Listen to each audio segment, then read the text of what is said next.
Aku akan pergi sendirian lagi, desah Kirana, tanpa menyadari bahwa lelaki itu mendengarnya. Damar Prasetya teringat pada nasihat Dr. Reza agar ia mengurangi ritme kerja sebelum sesuatu yang lebih buruk terjadi. Lalu, dalam keputusan yang bahkan mengejutkan dirinya sendiri, pengusaha kaya itu mendekat dan bertanya, apakah usiaku menjadi masalah kalau aku ikut denganmu? Kirana menatapnya tanpa tahu harus menjawab apa, dan jawaban yang kemudian keluar dari bibirnya mengubah segalanya di antara mereka. Dukung kanal ini dengan memberikan tanda suka dan komentar, lalu mari kita mulai kisah kita. Cahaya sore masuk miring melalui pintu kaca gedung resepsi ketika Kirana berlutut di atas lantai yang dingin untuk mendapatkan sudut pengambilan gambar yang diinginkannya. Seharian penuh ia memotret pernikahan Selma dan Raka, pasangan yang bahkan hampir tidak saling memandang ketika sedang tidak berpose. Kini, pada setengah jam terakhir pesta, ia memburu satu gambar yang bisa menyelamatkan seluruh album. Selma tertawa karena sesuatu yang dikatakan seorang anak kecil, kain penutup kepala pengantinnya sedikit bergeser, sementara tangan Pak Bagus, ayah Selma, bertumpu sesaat di bahu putrinya sebelum perlahan terangkat kembali. Kirana menekan tombol rana 3 kali berturut-turut.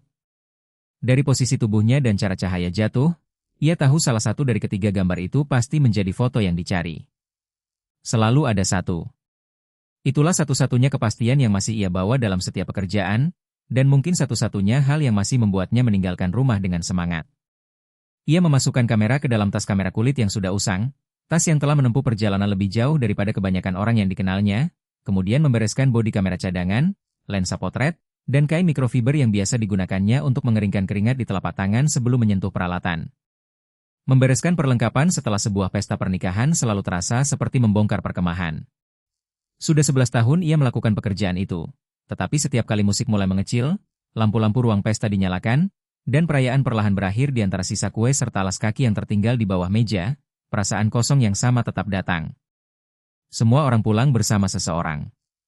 Pengantin pulang bersama pasangannya, sementara para tamu pergi berdua atau dalam kelompok-kelompok ramai yang mungkin akan melanjutkan malam di tempat lain.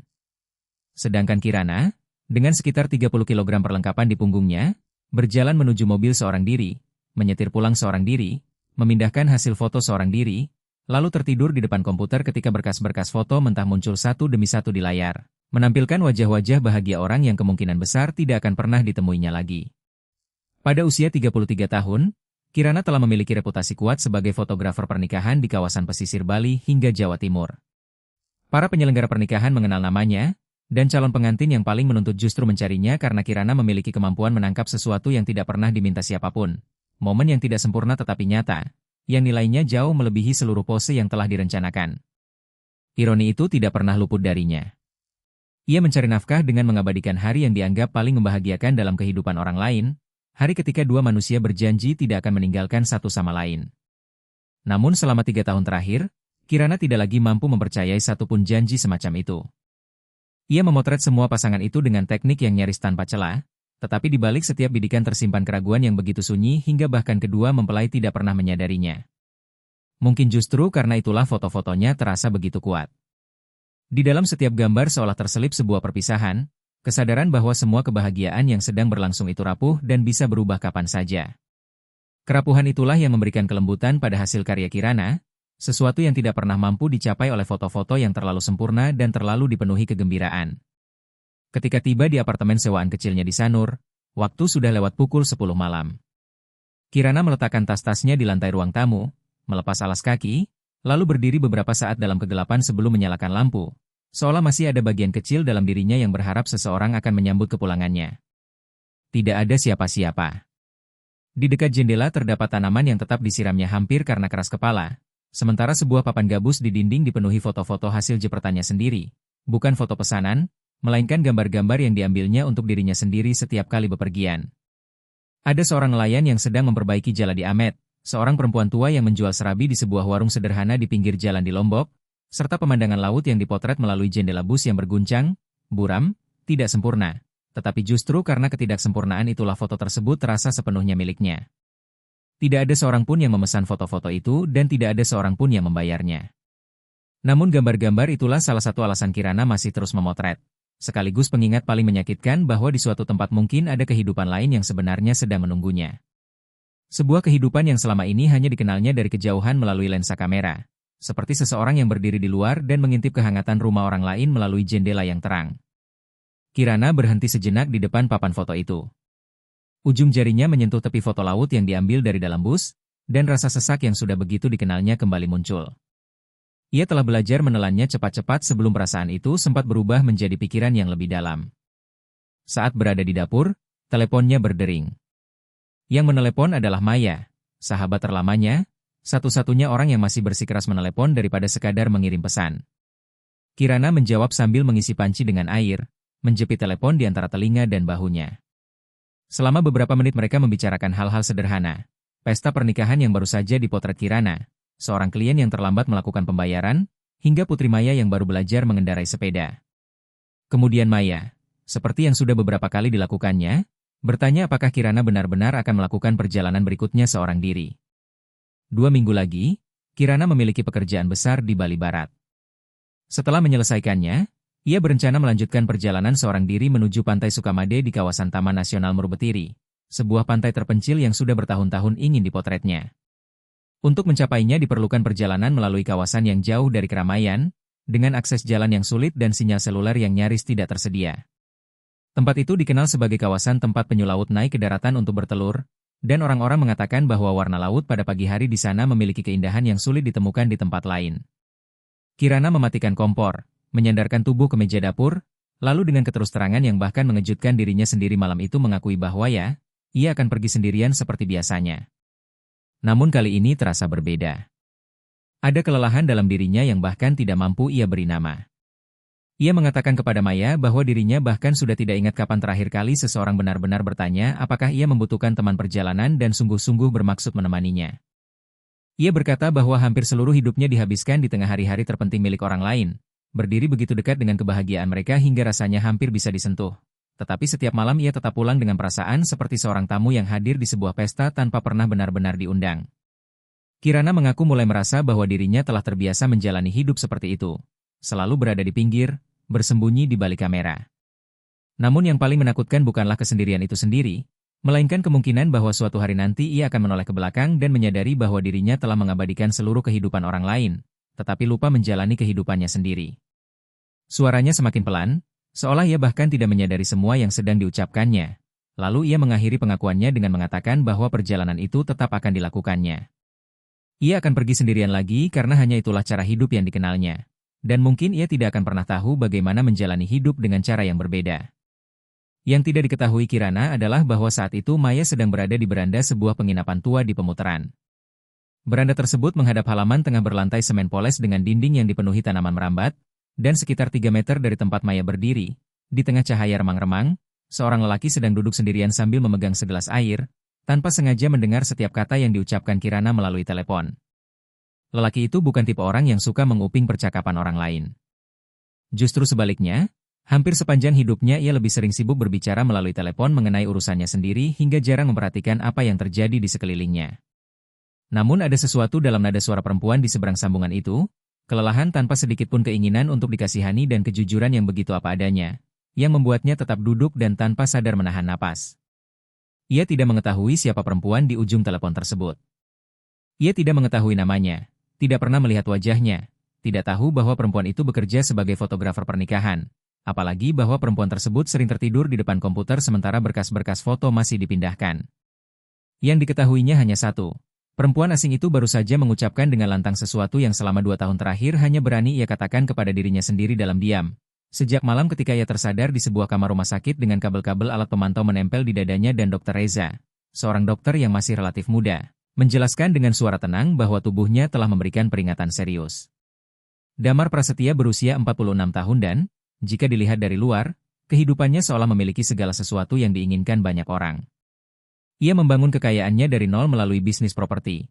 Bermula dari mengembangkan lahan-lahan yang dahulu tidak diminati siapapun hingga akhirnya mendirikan berbagai proyek properti bergengsi yang tampil di majalah-majalah bisnis dan arsitektur. Sepanjang kehidupan dewasanya, Damar bekerja hampir setiap hari dengan disiplin luar biasa yang dikagumi banyak orang. Meskipun jauh di dalam dirinya ia selalu mengetahui bahwa kesibukan tersebut sebenarnya merupakan salah satu bentuk pelarian. Pelarian dari apa? Ia sendiri tidak pernah bertanya. Sebab untuk menemukan jawabannya, ia harus melakukan satu hal yang sepanjang hidup tidak pernah dikuasainya, berhenti. Hingga akhirnya tubuhnya sendiri yang memaksanya berhenti. Yang terjadi malam itu bukan serangan jantung.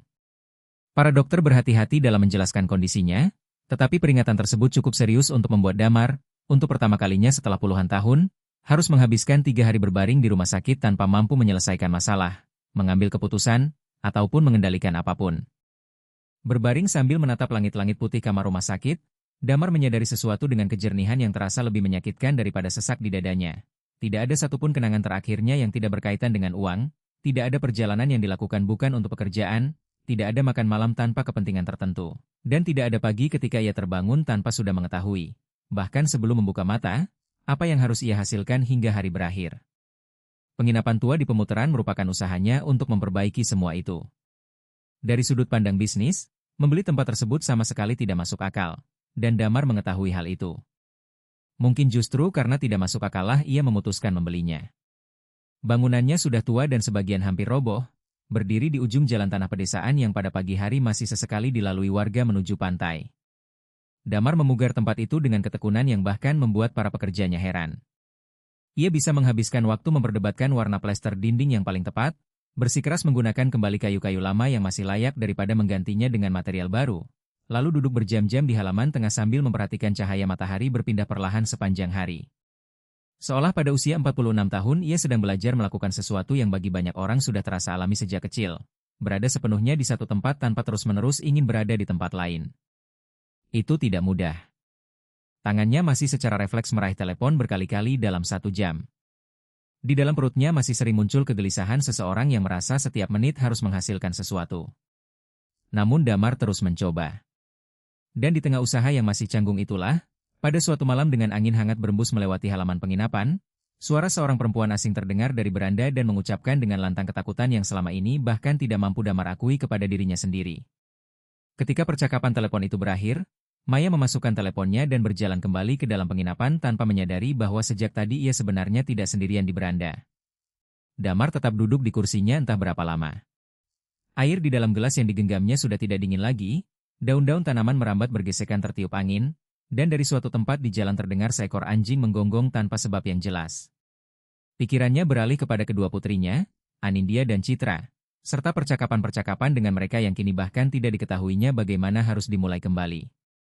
Ia teringat makan malam yang berkali-kali dijanjikan lalu dibatalkannya karena pekerjaan, juga pagi-pagi di Pemutaran ketika ia terbangun lebih awal karena kebiasaan dan kemudian hanya terdiam karena tidak tahu harus berbuat apa dengan waktu luang yang, untuk pertama kalinya dalam hidup, benar-benar dimilikinya. Damar menyadari bahwa sepanjang hidup ia telah meyakini kesibukan sama artinya dengan benar-benar hidup. Perbedaan antara keduanya baru dipahaminya ketika ia terbaring di kamar rumah sakit. Mungkin kesadaran itu datang terlambat untuk memperbaiki beberapa hal, tetapi mungkin belum terlambat untuk hal-hal lainnya. Dan kini Damar, seorang lelaki yang selama puluhan tahun terbiasa menentukan nasib lahan, uang, proyek, dan bahkan keputusan banyak orang, mendapati dirinya dikuasai sebuah keinginan yang terasa tidak masuk akal, tidak praktis, tidak dapat dimasukkan ke dalam perhitungan apapun, dan sama sekali tidak mampu dijelaskannya secara logis. Ia ingin mengetahui siapa sebenarnya perempuan asing yang begitu takut suatu hari nanti menyadari bahwa dirinya telah lupa menjalani hidup. Damar berdiri perlahan dan sempat ragu selama beberapa detik. Sisi dirinya yang selama bertahun-tahun membangun kerajaan bisnis dengan memperhitungkan setiap langkah seakan berteriak bahwa tindakan itu gegabah, tidak memiliki tujuan, dan hanya akan membuatnya membuka diri secara tidak perlu kepada orang asing. Namun justru suara penuh kehati-hatian yang begitu dikenalnya dan sudah begitu melelahkan itulah yang mendorong Damar melakukan sebaliknya. Seolah untuk pertama kalinya ia benar-benar bersedia membangkang terhadap kebiasaan lamanya sendiri. Ia berjalan menuju beranda, tempat Maya kini sedang berbincang dengan suaminya, Fajar, lalu dengan sikap sopan dan sedikit formal yang terbentuk setelah bertahun-tahun melakukan berbagai negosiasi bisnis, ia meminta maaf karena telah menyela.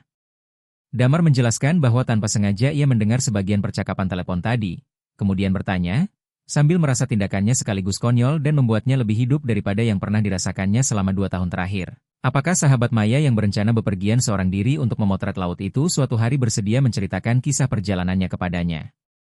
Maya menatap Damar dengan campuran rasa curiga dan penasaran, lalu membutuhkan beberapa saat sebelum memberikan jawaban. Dan dalam keheningan singkat itu, tanpa disadari siapapun di sana, sebuah kisah yang sama sekali tidak pernah mereka rencanakan mulai terbentuk. Hampir seminggu berlalu sebelum Maya akhirnya berani membicarakan hal tersebut kepada Kirana, dan bahkan ketika melakukannya, Ia berbicara dengan kehati-hatian seperti seseorang yang sedang menangani sesuatu yang sangat mudah meledak. Pada suatu sore ketika Kirana sedang mengedit foto di depan komputer, Maya menelepon dan menjelaskan secara singkat bahwa saat percakapan mereka beberapa hari sebelumnya berlangsung, dirinya sedang menginap di sebuah penginapan tua di pemutaran yang sedang dipugar oleh seorang lelaki. Tanpa sengaja, lelaki tersebut mendengar bagian akhir percakapan mereka dari beranda. Tangan Kirana seketika berhenti menggerakkan tetikus. Wajahnya terasa panas karena campuran rasa malu dan kesal. Malam itu ia telah mengatakan hal-hal yang bahkan hampir tidak pernah berani diakuinya kepada dirinya sendiri ketika berdiri di depan cermin, apalagi untuk didengar oleh seorang lelaki asing dalam kegelapan. Dengan nada dingin, Kirana bertanya apa yang sebenarnya diinginkan lelaki tersebut. Maya menjawab bahwa lelaki itu tidak menginginkan apapun darinya. Ia hanya tersentuh oleh apa yang didengarnya. Menurut Maya, lelaki itu lebih tua daripada Kirana, sopan, tidak banyak bicara, dan hanya bertanya apakah suatu hari Kirana bersedia menceritakan perjalanan yang akan dilakukannya seorang diri. Kemudian, dengan keterus-terangan yang biasanya hanya dimiliki sahabat yang sudah saling mengenal selama bertahun-tahun, Maya mengatakan bahwa mungkin justru itulah yang sedang dibutuhkan Kirana. Seseorang yang cukup peduli dan penasaran untuk benar-benar bertanya tentang dirinya. Kirana mengakhiri panggilan dengan mengatakan bahwa ia akan memikirkannya. Namun sebenarnya ia tidak pernah benar-benar duduk untuk memikirkannya, atau mungkin justru memikirkannya hampir sepanjang waktu tanpa mau mengakuinya. Selama beberapa hari berikutnya, persoalan tentang lelaki asing itu terus muncul dalam benaknya pada saat-saat yang paling tidak terduga, ketika sedang menyetir, ketika menunggu kopi selesai diseduh, atau ketika berdiri memandangi papan foto di dinding apartemennya. Ia merasa terganggu karena seseorang telah mendengar dirinya dalam keadaan begitu terbuka dan tanpa perlindungan, tetapi ada hal lain yang jauh lebih mengusiknya, sesuatu yang membutuhkan waktu untuk berani diakuinya. Sudah sangat lama tidak ada seseorang yang menunjukkan ketertarikan terhadap dirinya sebagai seorang manusia, bukan sebagai fotografer atau karena pekerjaannya. Lelaki-lelaki yang pernah muncul dalam kehidupannya datang dengan cepat dan menghilang bahkan lebih cepat lagi, sementara Kirana sendiri selalu memastikan mereka menjauh sebelum sempat mendekat terlalu dalam. Selama 3 tahun terakhir ia telah menyempurnakan kemampuan itu hingga menjadi naluri kedua, dan pada akhirnya ia bahkan belajar merasa nyaman hidup di balik benteng yang dibangunnya sendiri. Namun rasa ingin tahu dari seorang asing telah berhasil menembus sesuatu di dalam diri Kirana. Itu bukan ketertarikan romantis, setidaknya belum. Perasaan itu jauh lebih sederhana sekaligus lebih langka. Untuk sesaat, ia merasa benar-benar dilihat. Ia teringat pada pasangan-pasangan pengantin yang selama ini dipotretnya, pada bagaimana selalu ada seseorang di dalam bingkai yang menatap orang lain dengan perhatian penuh, tatapan yang begitu sering berhasil ia abadikan tetapi tidak pernah benar-benar diterimanya sendiri. Ia menyadari bahwa selama bertahun-tahun dirinya selalu berada di luar tatapan semacam itu, mengoperasikan kamera untuk menyimpannya bagi orang lain. Kesadaran tersebut membuatnya gelisah hingga ia menutup program penyuntingan foto dan bangkit dari kursi. Kirana akhirnya memahami bahwa bagian dirinya yang menolak rasa ingin tahu lelaki asing itu sebenarnya adalah bagian yang diam-diam telah lama menunggu seseorang menunjukkan perhatian seperti itu, hanya saja ia tidak pernah memiliki keberanian untuk mengakuinya. Kebetulan, atau sesuatu yang sering disebut kebetulan padahal sebenarnya terbentuk dari serangkaian pilihan kecil, kemudian memperpendek jarak di antara mereka. Pekerjaan besar yang telah dijadwalkan Kirana di Bali Barat ternyata adalah pernikahan Naura, keponakan Pak Harya, rekan bisnis lama Damar, yang akan diselenggarakan di sebuah villa tidak jauh dari pemutaran. Ketika Maya secara tidak sengaja menyebutkan nama tempat penyelenggaraan acara tersebut, Damar langsung mengenalinya, dan kebetulan itu terasa hampir seperti sebuah izin baginya untuk membiarkan keadaan berjalan lebih jauh. Meski begitu, ia tidak langsung melakukan apapun. Ia menyimpan informasi tersebut seperti seseorang menyimpan kartu terakhir tanpa mengetahui apakah kartu itu akan pernah dimainkan. Damar tetap mengawasi pemugaran penginapan, berdiskusi dengan tukang mengenai pemasangan genteng tanah liat, bangun pagi seperti biasa, lalu duduk di halaman tengah dengan secangkir kopi yang perlahan mendingin di tangannya sambil memperhatikan cahaya matahari menembus dedaunan. Namun sekarang, di dalam kebiasaan memandang dunia dengan tenang yang sedang susah payah dipelajarinya, muncul sesuatu yang baru. Tanpa sadar ia mulai membayangkan seperti apa perempuan fotografer itu. Apakah ia tampak muda? Apakah terlihat lebih dewasa daripada suaranya? Apakah wajahnya menyimpan kelelahan yang sama seperti yang terdengar melalui telepon malam itu? Damar sedikit malu karena memikirkan hal-hal tersebut, merasa bahwa rasa penasaran semacam itu tidak sesuai dengan dirinya yang selama ini begitu serius dan terukur.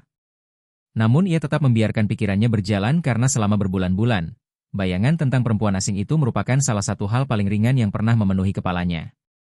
Kirana tiba di pemutaran 3 hari sebelum pernikahan, sebagaimana kebiasaannya setiap kali menerima pekerjaan penting. Ia ingin mengenali karakter cahaya di tempat itu, mengetahui dari sisi mana matahari terbit di atas laut, dan menemukan sudut-sudut yang hanya memperlihatkan dirinya kepada seseorang yang bersedia datang lebih awal. Ia menginap di sebuah kamar sederhana dekat pusat desa pemutaran, dan pada pagi pertama, ketika langit masih gelap, ia sudah keluar membawa kameranya. Kirana menyusuri jalan menurun menuju pantai dan berdiri seorang diri di sana, menunggu warna yang datang untuk dicarinya. Langit perlahan berubah dari abu-abu menjadi merah muda, kemudian dari merah muda menjadi keemasan seperti cairan cahaya yang tumpah di atas pasir basah. Kirana terus memotret hingga jari-jarinya terasa sakit, melupakan segala sesuatu di sekelilingnya dan tenggelam dalam keadaan yang hampir terasa sakral. Satu-satunya keadaan ketika ia merasa dirinya benar-benar utuh.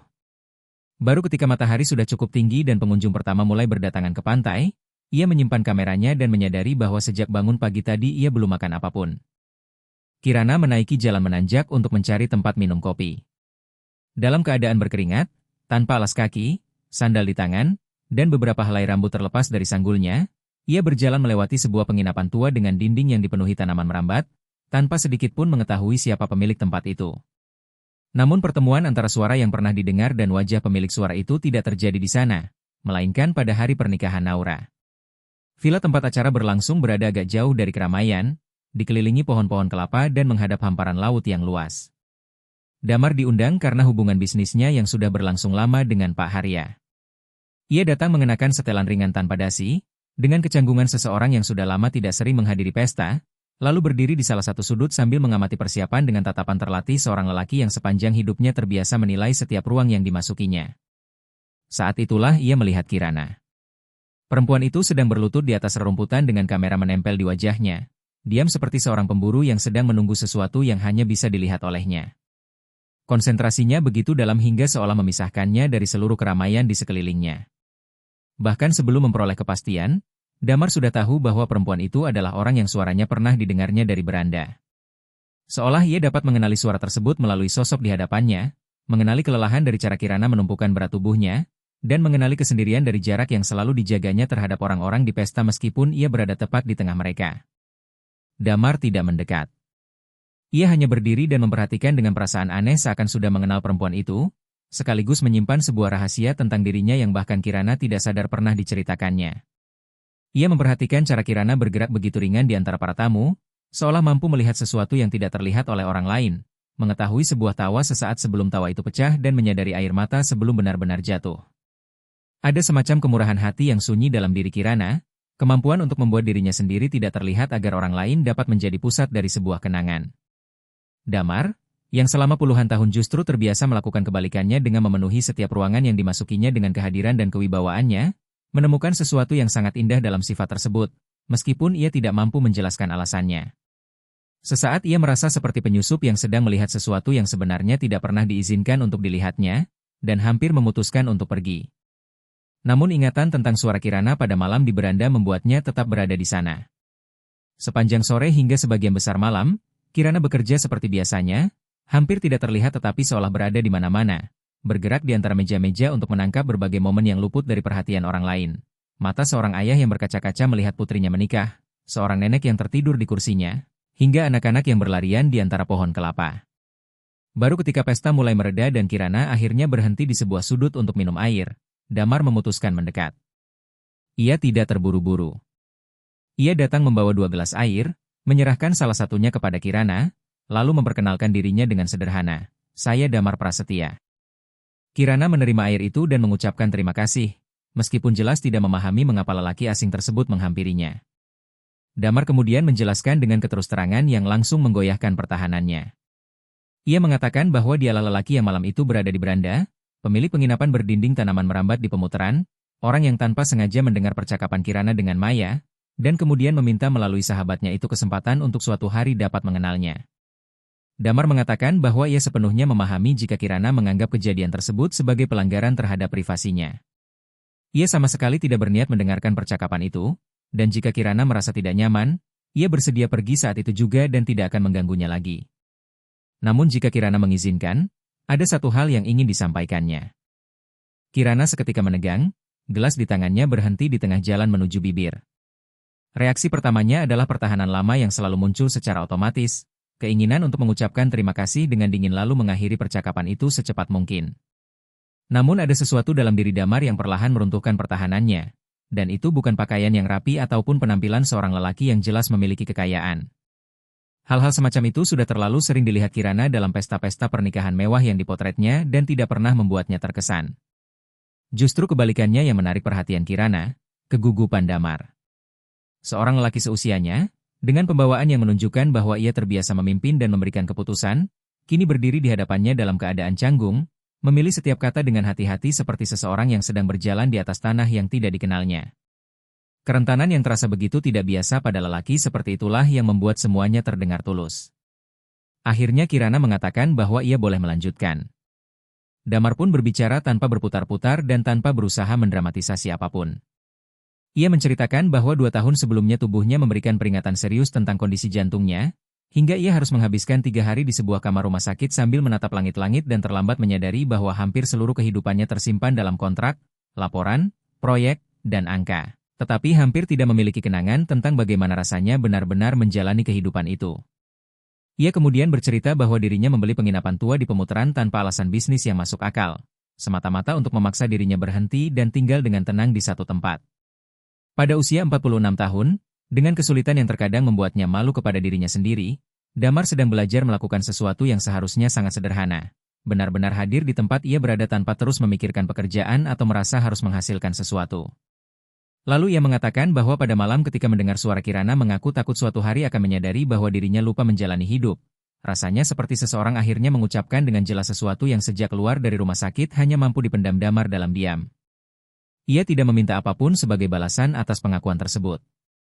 Damar hanya mengatakan bahwa ketika mendengar Kirana berbicara tentang rencana pergi seorang diri menuju pantai Sukamade, tempat terpencil di kawasan Taman Nasional Meru Betiri tempat penyu laut naik ke pantai untuk bertelur, sesuatu dalam dirinya tiba-tiba ingin ikut. Bukan untuk mengganggu kesendirian Kirana, bukan pula untuk mengambil alih perjalanannya, melainkan karena mungkin ia bisa belajar dari perempuan itu bagaimana berada sepenuhnya di suatu tempat tanpa merasa harus melakukan atau menghasilkan sesuatu yang lain. Setelah itu Damar terdiam sejenak, terlihat sedikit salah tingkah, sebelum akhirnya mengajukan pertanyaan yang sebelumnya pernah disampaikannya melalui Maya, tetapi kali ini ia mengatakannya sendiri sambil menatap langsung mata Kirana. Bagaimana kalau saya ikut denganmu? Ia berhenti sesaat dan, seolah dapat membaca keraguan di wajah perempuan itu, menambahkan dengan suara lebih pelan bahwa sebelum mendapatkan jawaban, ada satu hal yang perlu diketahuinya.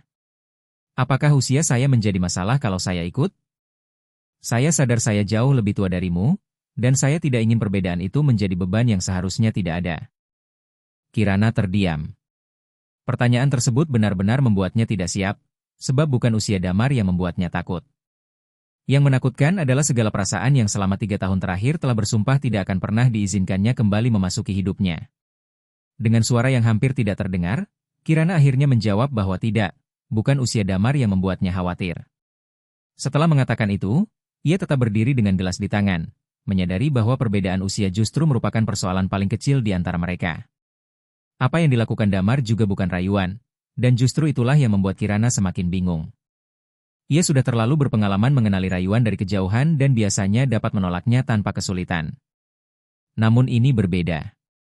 Tidak ada permainan, tidak ada siasat, dan tidak ada usaha untuk membuat dirinya terkesan.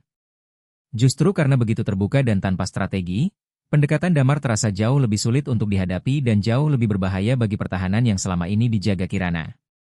Lelaki itu menawarkan kebersamaan kepada Kirana tanpa menjanjikan apapun dan tanpa menuntut apapun sebagai balasan, dengan ketulusan yang membuat pijakan Kirana seolah goyah. Selama ini ia membangun hidup di atas keyakinan bahwa tidak ada seorang pun yang memberikan sesuatu secara cuma-cuma, bahwa setiap kedekatan pada akhirnya menuntut harga tertentu, dan bahwa tetap sendirian jauh lebih aman daripada mengambil risiko ditinggalkan sekali lagi.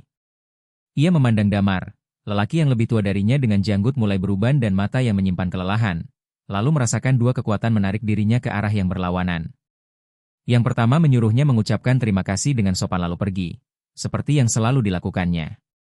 Yang kedua jauh lebih pelan tetapi lebih keras kepala, mengingatkannya pada suaranya sendiri malam itu ketika ia mengatakan bahwa dirinya takut suatu hari akan menoleh ke belakang dan menyadari bahwa ia tidak pernah benar-benar hidup. Keheningan memanjang di antara mereka sementara pesta di belakang perlahan berakhir.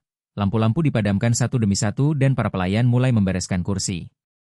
Akhirnya Kirana menarik napas, meletakkan gelasnya di atas tembok rendah, lalu mengatakan bahwa ia tidak tahu. Dengan kejujuran yang sama seperti yang ditunjukkan Damar, Tanpa berpura-pura tidak peduli, ia mengakui bahwa dirinya tidak terbiasa menerima kehadiran orang lain dalam perjalanan, bahwa sudah terlalu lama ia melakukan segala sesuatu seorang diri, dan bahwa ia bahkan tidak yakin masih tahu bagaimana menjalani sesuatu dengan cara berbeda. Namun kemudian Kirana mengatakan sesuatu yang bahkan mengejutkan dirinya sendiri. Ia akan memikirkan tawaran itu. Sudah bertahun-tahun tidak ada seseorang yang meminta berbagi perjalanan dengannya tanpa menginginkan apapun selain menjalani perjalanan itu bersama. Dan mungkin, hanya mungkin, ia berutang kepada dirinya sendiri, kepada perempuan yang berbicara begitu jujur melalui telepon malam itu, keberanian untuk setidaknya mempertimbangkannya. Damar mengangguk tanpa mendesak. Ia tidak mencoba memaksa sebuah jawaban yang mungkin justru akan menghancurkan semua yang baru saja terbentuk di antara mereka. Ia menyerahkan sebuah kartu kecil kepada Kirana dengan nomor telepon yang ditulis tangan, lalu mengatakan bahwa apapun jawabannya akan ia hormati, termasuk jika Kirana memilih tidak menghubunginya sama sekali. Setelah itu ia berpamitan dengan jabat tangan yang mantap tetapi singkat. Kirana tetap berdiri di villa yang kini hampir kosong dengan kartu tersebut di antara jari-jarinya, sementara suara laut terdengar dari kegelapan tidak jauh di depan. Untuk pertama kalinya setelah sekian lama, ia benar-benar tidak mengetahui apa yang akan dilakukannya. Anehnya, ketidakpastian yang biasanya sangat menakutkannya kali ini justru membawa rasa yang hampir sudah dilupakannya, rasa bahwa masih ada kemungkinan lain dalam hidup. Ia memasukkan kartu itu ke saku bagian dalam tas kameranya, seolah kartu tersebut adalah satu gambar lagi yang belum diketahui hasil akhirnya. Kirana membutuhkan 11 hari sebelum akhirnya menelepon. Belakangan ia menyadari bahwa tanpa sengaja ia menghitung setiap hari itu dan memahami bahwa masing-masing merupakan pertarungan kecil antara perempuan yang telah menjadi dirinya selama 3 tahun terakhir dan perempuan yang dengan enggan sedang berusaha muncul kembali. Selama 11 hari tersebut, Kirana menyelesaikan penyuntingan foto pernikahan Naura, menyerahkan seluruh hasilnya kepada klien, menerima pembayaran, tetapi tidak pernah benar-benar menggunakan kartu yang tersimpan di saku bagian dalam tasnya. Ia tahu kartu itu selalu berada di sana. Bahkan keberadaannya terasa seolah memiliki bobot lebih besar daripada semua perlengkapan lain di dalam tas. Beberapa kali Kirana mengeluarkannya, memutarnya di antara jari-jari, membaca nomor yang ditulis dengan tulisan tangan tegas dan agak kuno milik Damar, lalu memasukkannya kembali. Ia bahkan sempat menulis beberapa pesan, tetapi selalu menghapusnya sebelum menekan tombol kirim. Ia berulang kali melatih kalimat-kalimat sopan untuk menolak, kalimat yang terdengar lembut tetapi tegas dan tidak menyisakan ruang untuk salah paham. Namun setiap kali mengucapkannya dengan suara keras di tengah kesunyian apartemennya, semua alasan itu terdengar pengecut bahkan di telinganya sendiri. Kata, pengecut, itulah yang akhirnya membuat Kirana mengambil keputusan. Bukan karena keinginan mencari petualangan, bukan pula karena ketertarikannya kepada Damar, melainkan karena ia tidak ingin terus hidup sebagai seseorang yang selalu mundur karena takut. Malam sebelumnya, ketika sulit tidur, tanpa sengaja ia kembali melihat foto-foto lama di papan gabus dan berhenti pada gambar laut yang berguncang dan sedikit buram, yang dahulu diambilnya melalui jendela bus tanpa pesanan dari siapapun. Saat itulah Kirana menyadari bahwa selama 3 tahun terakhir ia hanya memotret sesuatu yang dibayar orang lain untuk dipotretnya. Terakhir kali ia benar-benar pergi ke suatu tempat semata-mata karena keinginannya sendiri adalah sebelum pernikahan yang akhirnya tidak pernah terjadi. Ia kemudian memahami bahwa menolak perjalanan ini bukan berarti melindungi dirinya dari seorang lelaki asing. Ia justru sedang melindungi dirinya dari kemungkinan kembali menjadi perempuan yang dulu pernah berani menikmati hidup hanya karena menginginkannya, berhenti di warung kecil pinggir jalan hanya untuk mencicipi jajanan hangat, atau pergi ke suatu tempat hanya karena ingin melihatnya dengan mata sendiri. Maka pada suatu pagi, sebelum keberaniannya menghilang, Kirana menelepon. Ketika Damar menjawab dengan sapaan sederhana yang terdengar menyimpan keterkejutan karena rupanya ia sudah tidak lagi berharap menerima panggilan tersebut, Kirana langsung mengatakan bahwa ia akan pergi. Perjalanan menuju pantai Sukamade akan memakan waktu sekitar 5 jam dari tempat mereka bertemu di pemutaran. Ia akan berangkat pada Selasa dini hari, dan jika Damar masih menginginkannya, ia boleh ikut. Di ujung sambungan terdengar keheningan singkat sebelum suara Damar, lebih pelan daripada yang diingat Kirana, menjawab bahwa ya, ia masih ingin pergi bersamanya. Mereka kemudian mengatur seluruh detail perjalanan dengan formalitas yang hampir terasa lucu, seperti dua orang dewasa yang sedang merundingkan aturan sebuah kedekatan yang sama-sama tidak mereka ketahui cara menjalaninya. Dengan ketegasan yang separuh merupakan pertahanan dan separuh lagi peringatan, Kirana menjelaskan bahwa perjalanan itu tetap merupakan perjalanan untuk bekerja. Ia pergi untuk memotret, sehingga Damar harus menghormati jadwalnya, saat-saat ketika ia membutuhkan keheningan, serta pagi-pagi buta ketika ia mungkin harus keluar seorang diri demi mengejar cahaya terbaik. Damar menyetujui semuanya tanpa sedikit pun membantah. Sikap itu kembali membuat Kirana kehilangan pegangan karena ia sudah mempersiapkan diri menghadapi keberatan dari seorang lelaki yang terbiasa memberikan perintah. Tetapi justru menemukan seseorang yang sungguh-sungguh datang untuk belajar, bukan untuk mengambil kendali. Damar hanya meminta satu hal dengan rendah hati. Ia ingin diizinkan mengemudikan mobil pada sebagian perjalanan. Sudah lama sekali ia tidak menyetir sendiri melewati jalan-jalan pedesaan tanpa sopir, dan ternyata ia merindukannya. Kirana mengizinkan tanpa menyadari bahwa permintaan sederhana itu mengungkapkan lebih banyak tentang diri Damar daripada banyak pengakuan yang pernah diucapkannya. Mereka berangkat pada Selasa ketika langit masih gelap. Mobil Kirana dipenuhi perlengkapan fotografi, sementara sebuah tumbler berisi kopi hangat berpindah dari satu tangan ke tangan yang lain sepanjang perjalanan. Beberapa jam pertama dipenuhi keheningan yang canggung, sesekali terputus oleh percakapan pendek mengenai rute perjalanan, kondisi jalan, atau perkiraan cuaca. Kirana menyetir dalam keadaan tegang, terlalu menyadari kehadiran Damar di kursi sebelahnya, mengisi ruang yang selama bertahun-tahun tidak pernah ditempati siapapun. Setiap kali Damar bergerak, tanpa sadar ia memperhatikannya. Dan setiap kali lelaki itu terlalu lama diam, Kirana langsung bertanya-tanya apakah Damar mulai menyesali keputusannya untuk ikut. Sementara itu, Damar memandangi pemandangan yang berlalu dengan perhatian yang nyaris seperti seorang anak kecil. Matanya mengikuti deretan pohon kelapa, rumah-rumah sederhana berdinding anyaman bambu, serta papan-papan miring di tepi jalan yang menawarkan kopi lokal, gula aren, dan berbagai hasil kebun. Sesekali ia mengomentari sesuatu yang dilihatnya tanpa mengharapkan jawaban, seperti seseorang yang sedang menceritakan dunia kepada dirinya sendiri. Beberapa puluh kilometer kemudian, justru Damar yang benar-benar mencairkan suasana ketika meminta Kirana berhenti di sebuah warung kecil di pinggir jalan karena aroma serabi yang sedang dimasak di atas tungku tiba-tiba membangkitkan kenangan masa kecilnya. Mereka makan sambil berdiri bersandar pada mobil, menikmati serabi yang masih hangat hingga ujung jari mereka terasa lengket. Di tempat sederhana yang jauh dari keramaian itulah Kirana untuk pertama kalinya tertawa karena sesuatu yang dikatakan Damar. Tawanya muncul begitu spontan hingga ia sendiri terkejut dan tidak sempat menahannya. Tawa itu mengubah suasana sepanjang hari. Sejak saat itu percakapan mereka mulai mengalir dengan sungguh-sungguh, bukan lagi sekadar kalimat-kalimat sopan, melainkan pertukaran cerita yang tidak teratur dan berpindah dari satu topik ke topik lain seperti yang hanya terjadi ketika dua orang mulai menurunkan pertahanan masing-masing. Kirana bercerita tentang asal-usulnya, tentang sebuah kota kecil di pedalaman tempat ayahnya, Surya, menjalankan usaha percetakan sederhana, sementara ibunya, Lestari, membuat kue rumahan berdasarkan pesanan. Ia juga bercerita bagaimana sebuah kamera tua milik Surya yang ditemukannya di dalam laci ketika berusia 15 tahun akhirnya menentukan arah seluruh hidupnya. Damar kemudian menceritakan masa kecilnya sendiri. Ia tumbuh dalam keluarga yang hampir tidak memiliki apa-apa, dan rasa lapar pernah menjadi bagian nyata dari kehidupannya. Mungkin karena itulah ia tidak pernah benar-benar mampu berhenti bekerja. Seakan jauh di dalam dirinya masih hidup ketakutan lama bahwa suatu hari ia akan kembali tidak memiliki apapun. Ia mengatakannya tanpa meminta belas kasihan, hanya seperti seseorang yang sedang menjelaskan sebuah kelemahan lama dalam dirinya yang akhirnya berhasil dikenali. Ketika Kirana dengan hati-hati bertanya mengenai kondisi jantungnya, Damar menjawab tanpa melebih-lebihkan bahwa dokter telah mengizinkannya kembali menjalani aktivitas normal. Ia rutin mengonsumsi obat yang diresepkan, berjalan kaki setiap pagi, dan dampak terbesar dari kejadian itu sebenarnya bukan sesuatu yang bersifat fisik. Yang benar-benar berubah adalah bahwa ia tidak lagi mampu berbohong kepada dirinya sendiri mengenai cara hidup yang selama ini dijalaninya. Ada perbedaan di antara mereka yang sama-sama dirasakan tetapi belum pernah mereka beri nama. Bukan sekadar selisih usia, meskipun perbedaan itu tetap terlihat ketika Damar membicarakan berbagai pengalaman dari masa yang belum pernah dialami Kirana, melalui ketenangan yang sudah dimiliki lelaki itu tetapi belum berhasil dicapai Kirana, serta dari tangan Damar yang lebih penuh guratan ketika akhirnya ia mengambil alih kemudi. Perbedaan mereka lebih menyerupai perbedaan dalam perjalanan batin.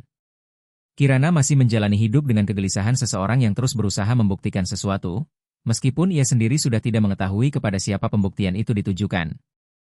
Damar, sebaliknya, hidup dengan kelegaan pahit seseorang yang sudah tidak perlu membuktikan apapun, tetapi terlambat mengetahui bahwa keadaan itu ternyata tidak seindah yang dahulu dibayangkannya. Dengan cara yang berbeda dan melalui jalan yang berlawanan, keduanya akhirnya tiba pada kelelahan yang sama. Mungkin itulah sebabnya mereka dapat memahami satu sama lain begitu cepat. Ketika Damar mengambil alih kemudi di sebuah ruas jalan tanah dan mobil mulai mendaki kawasan berbukit dengan tikungan-tikungan tajam, sementara laut sesekali muncul lalu menghilang di antara pepohonan, Kirana mengangkat kameranya dan tanpa meminta izin memotret profil Damar dari samping. Cahaya dari jendela jatuh pada janggutnya yang mulai beruban, sementara matanya tetap terarah penuh konsentrasi pada tikungan di depan. Itu merupakan gerakan spontan, kebiasaan yang sudah melekat dalam diri Kirana, yaitu menyimpan sesuatu yang menurutnya indah melalui kamera. Baru setelah tombol Rana ditekan, ia menyadari apa yang baru saja dilakukannya dan wajahnya langsung terasa hangat. Selama ini ia tidak pernah memotret orang yang bepergian bersamanya karena alasan yang sangat sederhana. Ia memang tidak pernah bepergian bersama siapapun. Damar mendengar bunyi Rana kamera, tersenyum tipis tanpa mengalihkan pandangan dari jalan, lalu bertanya apakah hasil fotonya bagus.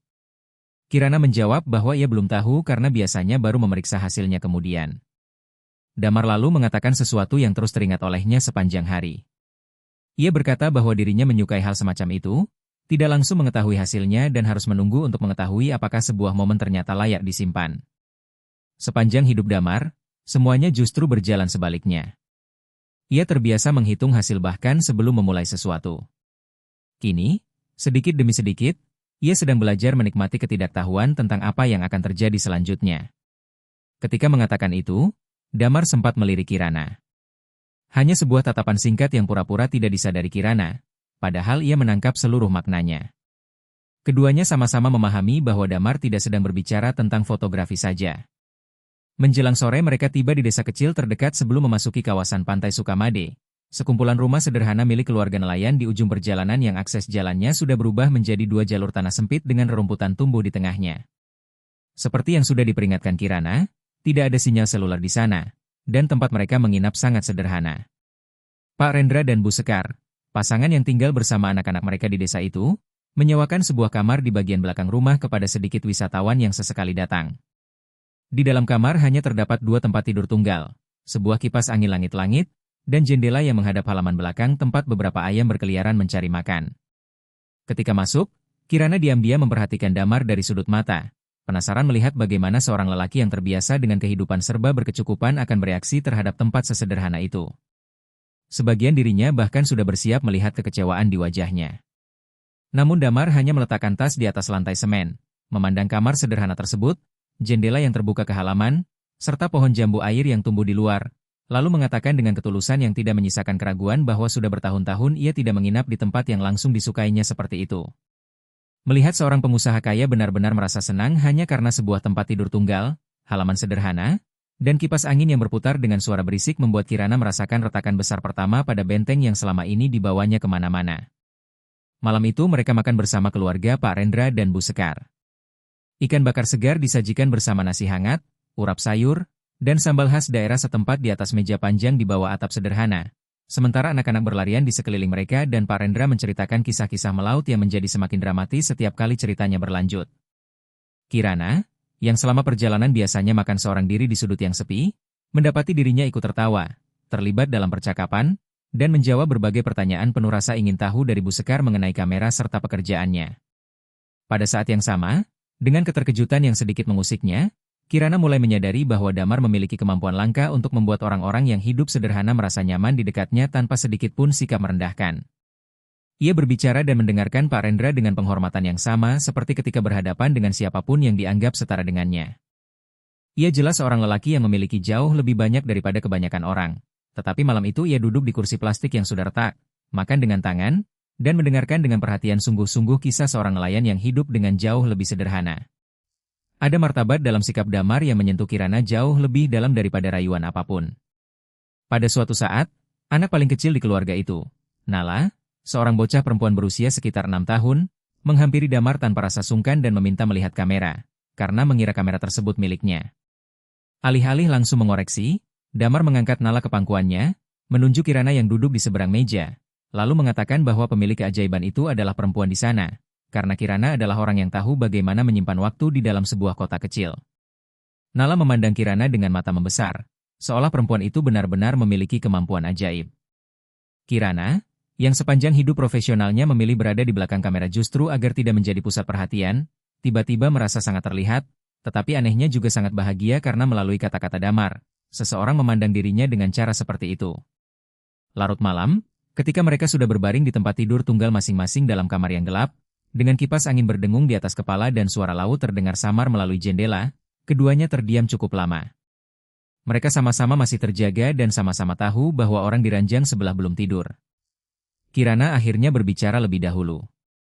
Suaranya yang pelan melintasi kegelapan di antara kedua tempat tidur ketika ia bertanya mengapa sebenarnya Damar ingin ikut dalam perjalanan ini.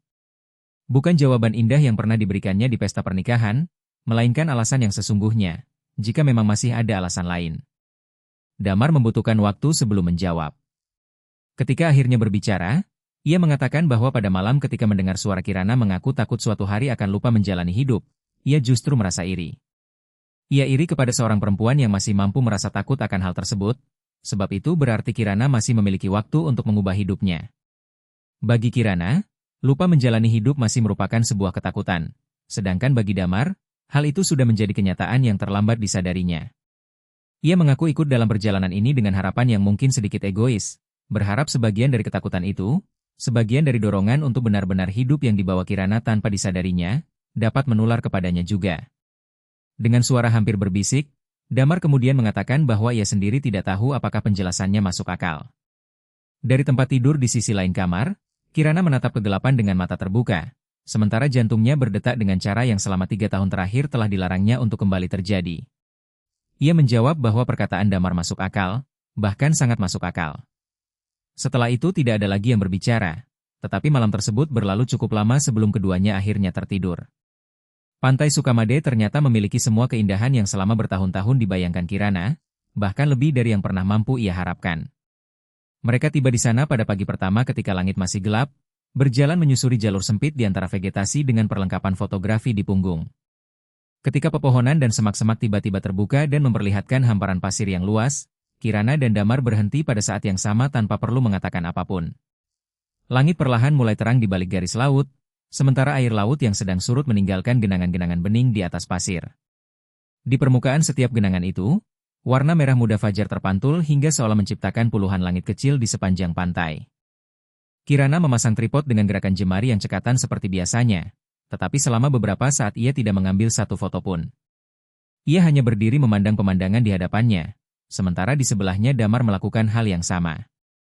Di antara mereka terbentang keheningan yang sudah tidak lagi terasa canggung seperti pada hari pertama perjalanan.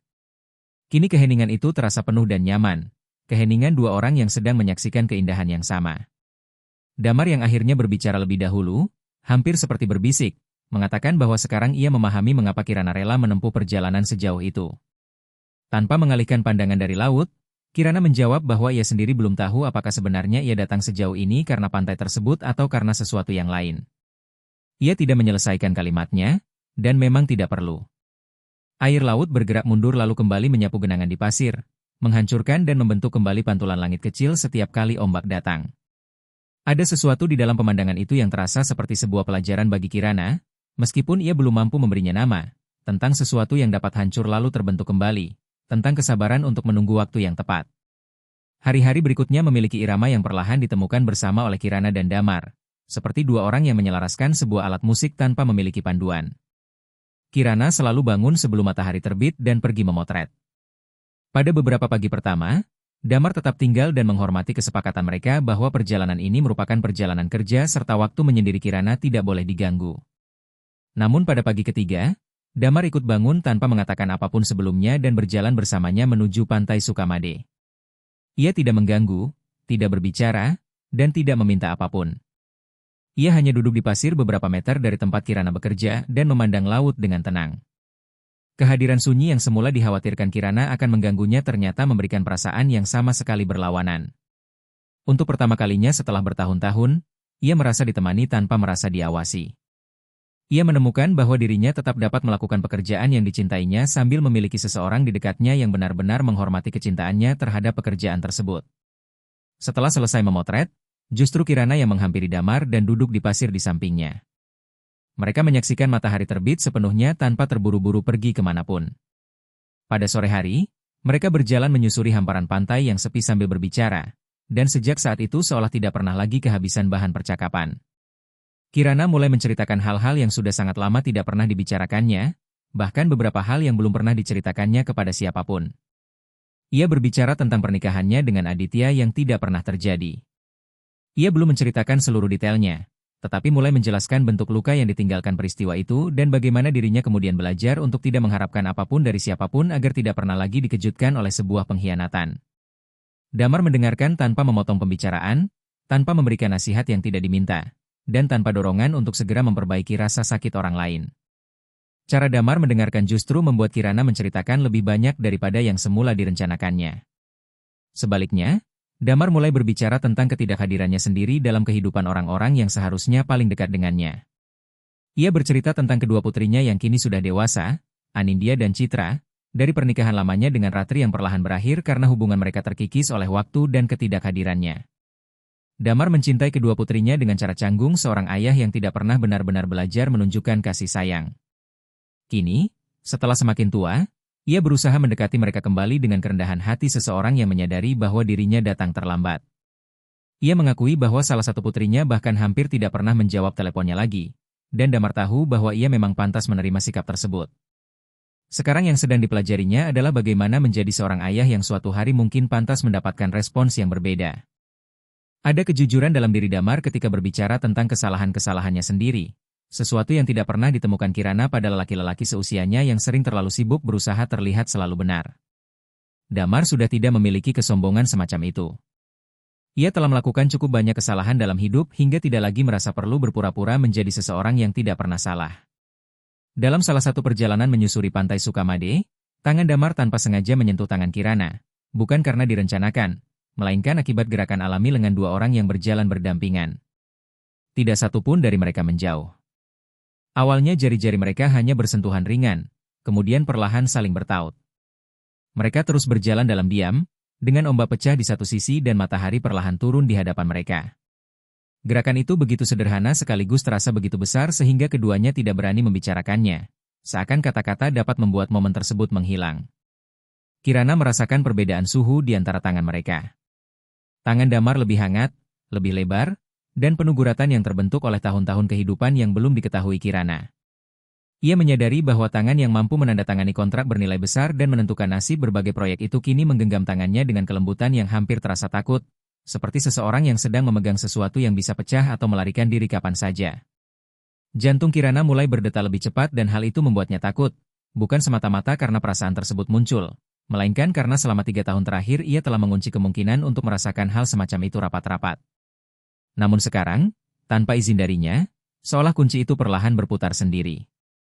Malam itu, setelah kembali ke kamar sederhana mereka, keduanya kembali berbaring di tempat tidur tunggal masing-masing seperti pada malam-malam sebelumnya. Anehnya, jarak di antara kedua tempat tidur terasa sekaligus lebih jauh dan lebih dekat daripada sebelumnya. Mereka membutuhkan waktu lama untuk tertidur. Tidak satu pun berani melintasi ruang yang memisahkan kedua ranjang, dan justru dalam kemampuan menahan diri tersebut terdapat kelembutan yang terasa jauh lebih berharga daripada ketergesa-gesaan apapun. Namun ketika semuanya mulai terasa semakin ringan, ketika pertahanan Kirana perlahan runtuh dari hari ke hari, bayangan pertama akhirnya memasuki hari-hari cerah mereka. Hal itu terjadi pada suatu pagi ketika sinyal seluler yang hampir tidak tersedia di kawasan tersebut tiba-tiba muncul sesaat saat mereka mendaki sebuah tempat yang lebih tinggi untuk mencari sudut pemotretan. Telepon Damar, yang selama ini hampir terlupakan di dalam sakunya, mendadak bergetar berkali-kali. Puluhan pesan yang tertahan masuk hampir bersamaan, dan karena kebiasaan lama yang terbentuk selama puluhan tahun serta belum sepenuhnya mampu dihapus oleh peringatan kesehatan yang pernah dialaminya, Damar secara refleks mengeluarkan telepon dan melihat layar. Kirana menyaksikan perubahan di wajahnya. Rahangnya mengeras, matanya bergerak cepat membaca pesan demi pesan, sementara tangannya menggenggam telepon semakin kuat. Namun yang paling jelas dilihat Kirana adalah bagaimana lelaki yang selama beberapa hari terakhir selalu hadir sepenuhnya di sisinya mendadak menarik diri ke dalam dunianya sendiri dan digantikan oleh sosok lain yang lebih keras dan lebih jauh. Itu adalah sisi Damar yang belum pernah benar-benar dikenalnya, tetapi langsung dapat dipahami Kirana sebagai sosok yang selama bertahun-tahun jauh lebih sering menguasai kehidupan lelaki itu daripada Damar yang menemaninya berjalan di pantai. Damar menjauh beberapa langkah lalu menerima sebuah panggilan dengan nada singkat, tegas, dan cepat seperti seorang pemimpin perusahaan. Ia berbicara tentang angka, tenggat waktu, dan sebuah keputusan penting yang menurut orang-orang di Jakarta hanya dapat diambil olehnya. Dalam beberapa menit itu, seluruh suasana ringan yang mereka bangun selama berhari-hari seolah mengalir pergi bersama pasir. Kirana berdiri diam dengan kamera di tangan sambil memperhatikan Damar. Yang dirasakannya bukan kecemburuan, melainkan sesuatu yang jauh lebih dalam dan jauh lebih lama tertanam dalam dirinya. Ia mengenali pola yang sudah terlalu dikenalnya. Setiap orang memiliki kehidupan sebenarnya yang pada akhirnya selalu mereka datangi kembali. Sebuah kehidupan yang tidak menyediakan tempat untukmu, sementara hari-hari yang dihabiskan bersamamu hanyalah jeda sementara. Seperti sebuah pulau kecil yang cepat atau lambat akan ditinggalkan semua orang untuk kembali ke daratan tempat kehidupan mereka sesungguhnya berada. Lelaki yang sehari sebelumnya menggenggam tangannya di pantai Sukamade seolah menghilang, digantikan oleh pengusaha yang selama bertahun-tahun membangun kerajaan bisnisnya. Dengan kejernihan dingin yang sekaligus melindungi dan menyakitinya, Kirana merasa dirinya telah bersikap naif. Selama beberapa hari ia telah melupakan satu-satunya pelajaran yang menurutnya benar-benar pernah diajarkan kehidupan kepadanya. Pada akhirnya, tidak ada seorang pun yang bertahan. Ketika Damar mengakhiri panggilan dan kembali menghampirinya dengan wajah masih tegang, lalu mulai menjelaskan dengan pikiran yang tanpa terbagi bahwa ada masalah dalam salah satu proyek properti. Sebuah keputusan penting yang harus segera dibuat, dan mungkin ada beberapa urusan yang perlu diselesaikannya, ia langsung menyadari sesuatu telah berubah pada Kirana. Perempuan di hadapannya telah menutup diri kembali, sopan tetapi dingin dan berjarak, persis seperti Kirana pada jam-jam pertama perjalanan mereka, seolah semua yang terjadi selama beberapa hari terakhir telah terhapus hanya oleh satu panggilan telepon. Damar bertanya apa yang terjadi, tetapi Kirana menjawab bahwa tidak ada apa-apa. Semuanya baik-baik saja, dan Damar memang seharusnya mengurus pekerjaannya. Cara ia mengatakannya, dengan keramahan sedingin es yang sama sekali tidak memberikan ruang untuk masuk lebih jauh, melukai Damar lebih dalam daripada tuduhan apapun. Ia mengenali nada semacam itu. Itu adalah nada seseorang yang memilih menyerah sebelum sempat bertengkar, seseorang yang mundur daripada menyampaikan kekecewaan, seseorang yang memilih kehilangan sekarang daripada mengambil risiko kehilangan lebih menyakitkan nanti. Dengan rasa sesak di dada, Damar menyadari bahwa itu adalah suara seseorang yang pernah ditinggalkan dan kemudian belajar meninggalkan lebih dahulu agar tidak mengalami luka yang sama. Mereka menjalani sisa hari dalam kesopanan yang menyakitkan. Kirana memotret jauh lebih banyak daripada yang sebenarnya diperlukan, kembali berlindung di balik pekerjaannya seperti yang selalu dilakukannya ketika tidak ingin menghadapi perasaan sendiri. Damar menghabiskan sebagian besar waktunya dalam diam, mencoba memahami seberapa besar kerusakan yang telah ditimbulkan oleh beberapa menit tadi dan tidak mengetahui bagaimana memperbaikinya. Malam itu, di kamar sederhana tempat mereka menginap, jarak di antara dua tempat tidur tunggal kembali terasa seperti pada hari pertama, sebuah jurang yang terbuat dari lantai semen dan udara malam yang hangat. Kali ini tidak ada kelembutan dalam jarak tersebut. Yang tersisa hanyalah beban dua orang yang sama-sama terluka dan berpura-pura tidur. Akhirnya Damar tidak sanggup mempertahankan keheningan. Dalam kegelapan, dengan suara serak, ia mengatakan bahwa dirinya tahu apa yang dilihat Kirana pagi tadi dan bahwa penilaian Kirana memang benar. Lelaki yang berbicara melalui telepon itu juga merupakan bagian dari dirinya. Tidak ada gunanya berpura-pura sebaliknya. Damar telah menghabiskan hampir seluruh kehidupan dewasanya sebagai lelaki seperti itu, dan beberapa hari berjalan di pantai tidak mungkin begitu saja menyembuhkan kebiasaan bekerja berlebihan yang sudah mengakar selama 20 tahun. Namun Damar juga mengatakan sesuatu yang lain, dan suaranya sempat bergetar ketika mengucapkannya. Perbedaannya adalah sekarang, untuk pertama kalinya, ia merasa muak pada dirinya sendiri karena telah menerima panggilan itu. Ketika berbicara tentang angka, tenggat waktu, dan keputusan bisnis, satu-satunya hal yang memenuhi pikirannya adalah bahwa ia sedang menyia-nyiakan sebuah pagi yang seharusnya dapat dihabiskan bersama Kirana. Damar yang dahulu akan menganggap pagi itu terbuang sia-sia jika masalah pekerjaan tidak berhasil diselesaikannya. Sedangkan Damar yang sekarang justru merasa pagi tersebut telah terbuang karena ia memilih menyelesaikan masalah itu. Ia terdiam sejenak, kemudian melanjutkan dengan suara yang lebih pelan bahwa dirinya menerima telepon tersebut secara otomatis, seperti seseorang yang tanpa sadar kembali menggaruk luka lama. Baru setelah panggilan berakhir dan ia melihat wajah Kirana kembali tertutup, ia memahami betapa berharganya sesuatu yang baru saja ditukarnya dengan urusan pekerjaan. Sepanjang hidup, orang-orang selalu mengharapkan hal yang sama darinya, menyelesaikan masalah, mengambil keputusan, dan selalu siap kapanpun dibutuhkan untuk sesuatu yang dianggap penting bagi bisnis. Lama-kelamaan Damar terbiasa menjadi lelaki seperti itu karena menjadi orang yang selalu mampu menyelesaikan semuanya jauh lebih mudah daripada menjadi seseorang yang berani mengambil risiko secara emosional. Namun berada di sana bersama Kirana adalah hal pertama dalam bertahun-tahun yang tidak ingin segera diselesaikannya. Ia ingin perjalanan itu berlangsung lebih lama. Ia mengaku takut kebodohannya sendiri akan menghancurkan satu-satunya tempat dalam hidupnya di mana ia tidak merasa harus segera berada di tempat lain. Kirana tetap diam dalam kegelapan dengan mata terbuka, merasakan pertahanan di dalam dirinya mulai berguncang. Satu bagian dirinya, bagian yang ditempa oleh 3 tahun kesendirian, terus memperingatkan bahwa semua itu hanyalah kata-kata, bahwa siapapun bisa mengucapkan sesuatu yang indah lalu tetap pergi pada akhirnya. Namun ada bagian lain yang lebih lembut dan lebih rapuh yang mendengar sesuatu dalam nada suara Damar yang sulit dipalsukan. Kelelahan nyata seorang lelaki yang sedang berperang melawan dirinya sendiri. Kirana memikirkan benteng yang selama ini dibangunnya dan menyadari betapa sering dirinya melakukan persis seperti yang sedang dilakukannya sekarang. Mundur begitu melihat tanda pertama adanya risiko dan menghukum seseorang atas sebuah kepergian yang bahkan belum terjadi. Dengan kejernihan yang membuatnya tidak nyaman, ia menyadari bahwa mungkin perbedaan antara dirinya dan Damar tidak sebesar yang ingin dipercayainya pagi tadi. Mereka sama-sama melarikan diri, hanya tempat persembunyiannya yang berbeda.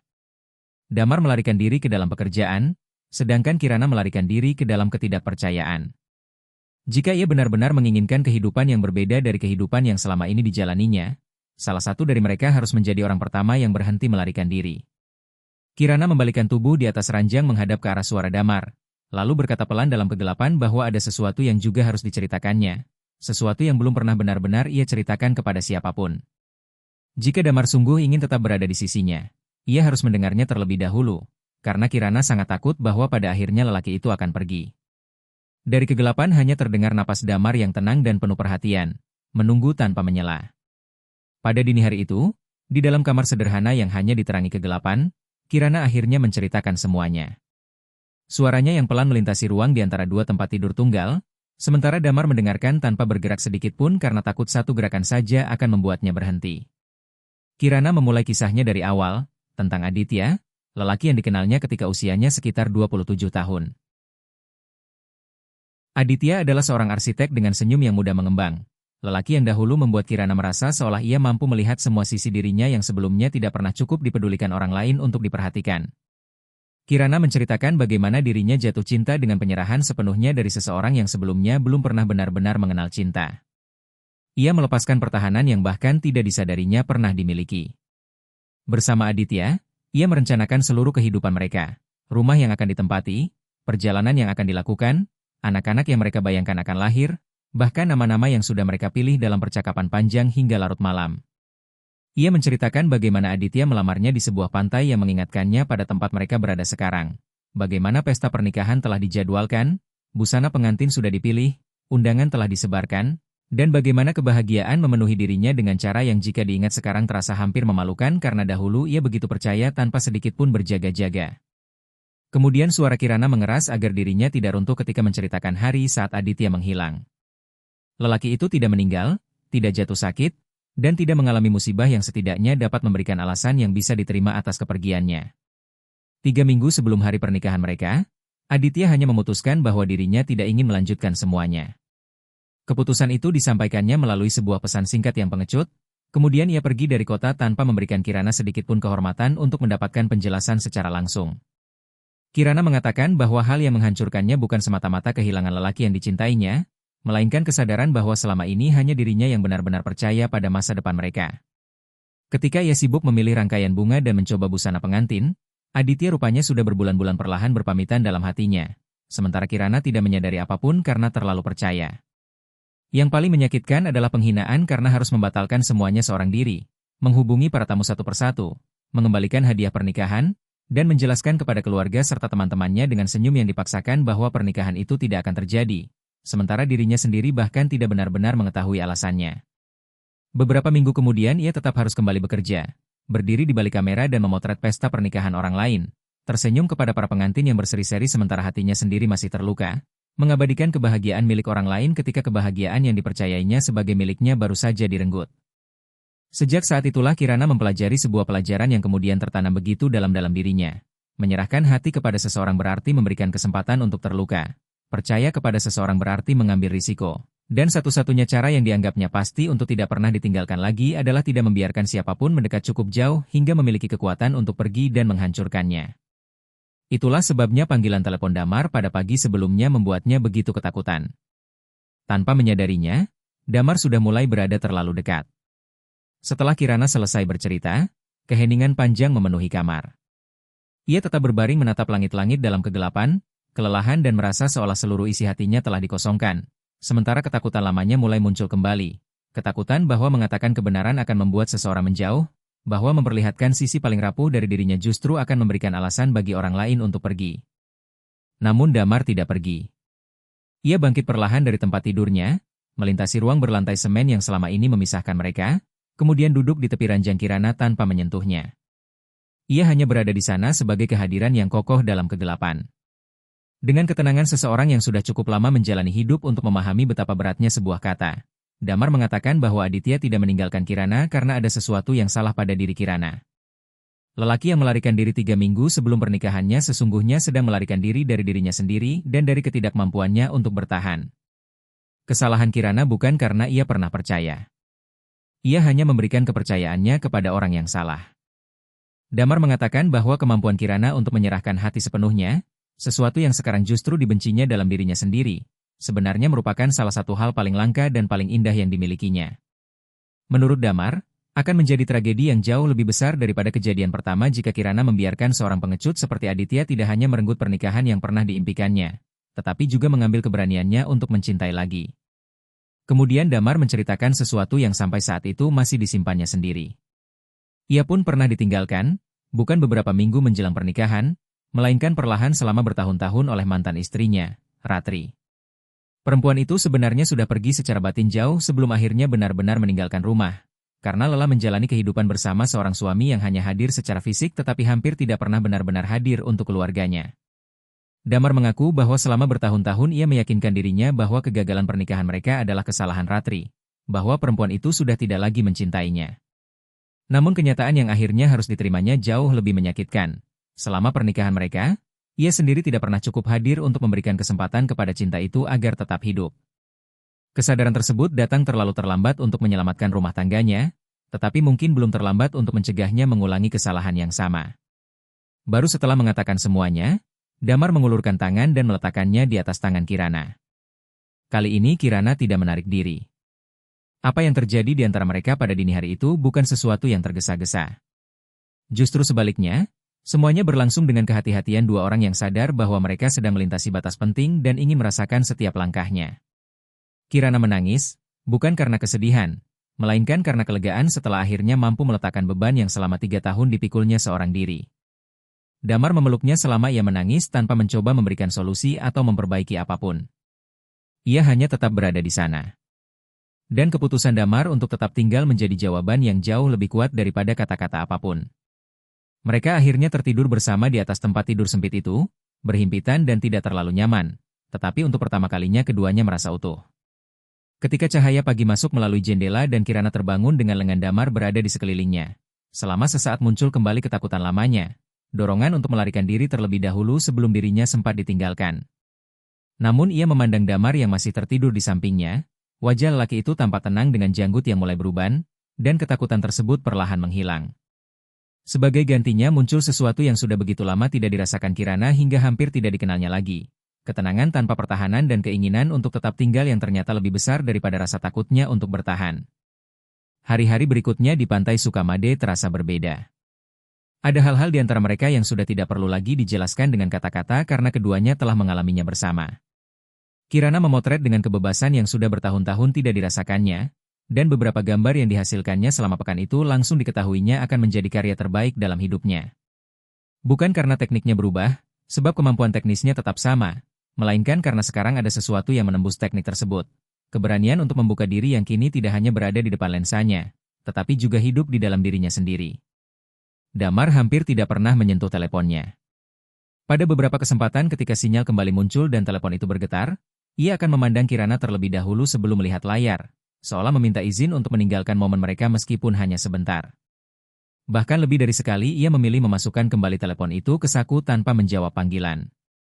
Setiap kali melihatnya melakukan hal tersebut, Kirana memahami bahwa dirinya sedang menyaksikan seorang lelaki membangun kembali cara hidupnya tepat di depan matanya, perlahan, dengan usaha yang nyata, dari hari ke hari. Damar belum berubah menjadi manusia yang sempurna. Ada pagi-pagi ketika kegelisahan lama kembali terlihat di mata Damar, saat Kirana menyadari bahwa tubuh lelaki itu berada di sisinya tetapi pikirannya sedang berada jauh di tempat lain.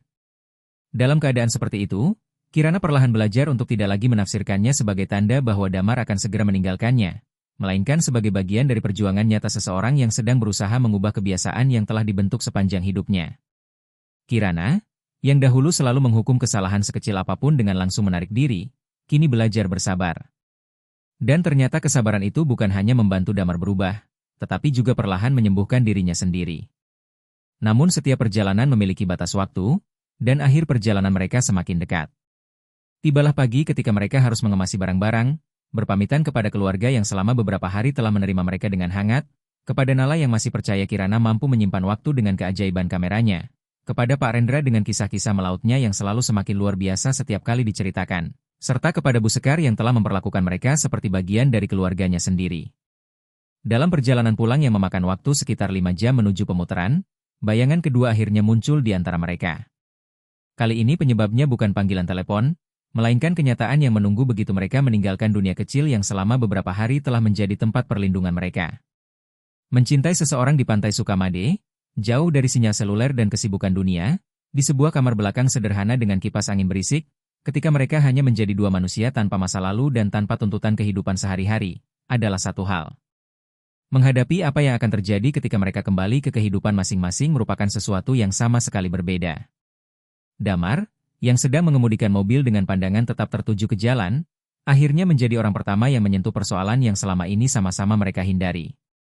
Dengan hati-hati ia mengatakan bahwa mereka perlu membicarakan apa yang akan terjadi setelah perjalanan ini berakhir. Percakapan berikutnya bukan pertengkaran, tetapi rasa sakitnya hampir sama seperti sebuah pertengkaran. Kehidupan Damar terbagi antara pemutaran dan Jakarta, tempat sebagian besar urusan bisnisnya berada. Ada rapat, perjalanan kerja, berbagai proyek yang membutuhkan perhatiannya, serta kedua putrinya, Anindya dan Citra, yang sedang berusaha didekatinya kembali. Ada jaringan tanggung jawab yang tidak mungkin begitu saja ditinggalkannya meskipun sebagian dirinya mungkin menginginkan hal tersebut. Sementara itu, Kirana menjalani kehidupan dengan tas yang hampir selalu siap dibawa pergi, berpindah mengikuti pekerjaan fotografi pernikahan di sepanjang pesisir Bali dan Jawa Timur, hingga hampir tidak pernah benar-benar tinggal di apartemen sewaannya di Sanur.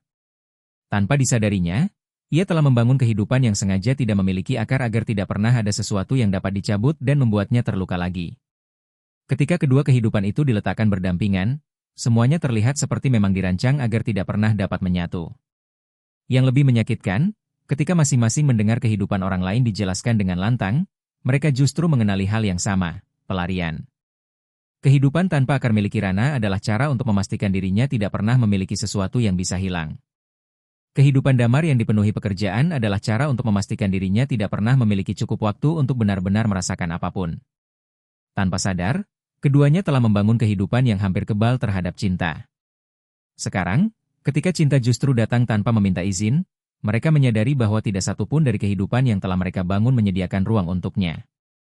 Seperti kebiasaannya ketika menghadapi persoalan, Damar mulai mencoba berpikir dengan suara keras, menyusun berbagai kemungkinan, mempertimbangkan waktu, tanggung jawab, dan pilihan yang tersedia. Namun di tengah kalimat ia tiba-tiba berhenti.